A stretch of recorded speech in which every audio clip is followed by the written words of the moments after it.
तुमने अपना जीवन साधारण रूप से बिताया है। तुमने अपनी ख्वाहिशों का पूर्ण रूप से उजागर नहीं किया है। अपने मन में कई सारी चाह को रख कर भी स्वयं को हमेशा परिपूर्ण दिखाया है।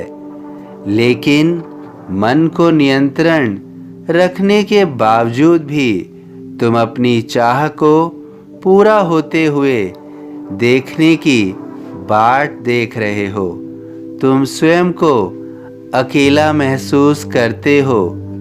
बेशक इन परिस्थितियों को तुमने स्वीकार कर लिया है, लेकिन तुमने अपनी उम्मीदों को कायम रखा हुआ है।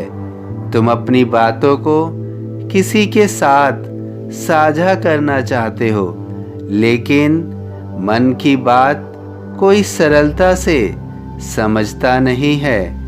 आजकल के समय में समझने से पूर्व वास्तव में कोई मन की बात सुनता भी नहीं है। यदि कोई तुम्हारी बात सुन भी ले तो वह उसे त्रुटियों से देखता है, उसमें त्रुटियां निकाल देता है। इसलिए तुमने अपने मन की बातों को अपने मन में दबा कर रखा हुआ है। लोगों का हृदय दूसरों के प्रति खाली हो गया है। कोई भी अब दूसरों के प्रति अपने मन में किसी को स्थान नहीं देता है, किसी के मन की भावना को नहीं समझता है। कोई किसी के कष्ट को, दुख को कम नहीं कर सकता है, बल्कि उन कष्टों को और दुखों को वृद्धि कर देता है। उसमें त्रुटियां निकालकर समक्ष के व्यक्ति को और कष्ट पहुंचाता है। मगर इस संसार में सबसे शक्तिशाली मनुष्य नहीं है। मनुष्य कभी भी शक्तिशाली नहीं था, बल्कि समय ही हमेशा शक्तिशाली रहा है। जब समय करवट लेता है तो बदला हुआ समय अपने साथ एक ऐसा चेहरा लेकर आता है जो फिर मनुष्य को केवल अचंभे में डालता है। तुम्हारा समय भी सबको अचंभे में डाल देगा। तुम अपने मन की सब बातें मुझसे साझा किया करो। तुम अपने मन के सभी सवालों के जवाब मुझसे लिया करो।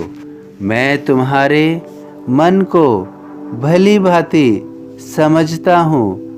बेशक तुम्हारा साधारण जीवन तुम्हारे लिए कोई तेज रोशनी नहीं लाया है, लेकिन परिवर्तन हर पल संभव है। तुम अपने जीवन में किसी का सहयोग आने वाले समय में निश्चित रूप से प्राप्त करोगे। तुम अपने जीवन में उसे सहयोगी के रूप में पाओगे। वह समय जो तुम्हारे जीवन में आरंभ होगा तो तुम्हें प्रतीत होगा, महसूस होगा जैसे एक नई सुबह की भोर है। जैसे भोर में पक्षियों की चहचहाट होती है, उसी तरह तुम्हें चारों ओर से खुशियों का आगमन होते हुए ज्ञात होगा। इस परिवर्तन से तुम निश्चित रूप से अपने पूरे जीवन में सब कुछ नयापन महसूस करोगे। तुम्हारे लिए यह एक चमत्कार होगा। चमत्कार तुम्हारे जीवन में आ रहा है। चमत्कार तुम्हारे जीवन में आ रहा है। भार तुम्हारा मुझ पर होगा, वचन न मेरा झूठा होगा। सभी साईं भक्तों से अनुरोध है कि कमेंट बॉक्स में ओम साईं राम या अपनी कोई प्रार्थना लिखिए। वीडियो पसंद आया हो तो वीडियो को ज़रूर लाइक कीजिए, अन्य साईं भक्तों में ज़रूर शेयर कीजिए। इस चैनल को सब्सक्राइब कीजिए, बेल आइकॉन के बटन को पुश कीजिए। यदि फेसबुक पर देख रहे हैं तो प्लीज़ इसे फॉलो कीजिए। ओम साईं राम।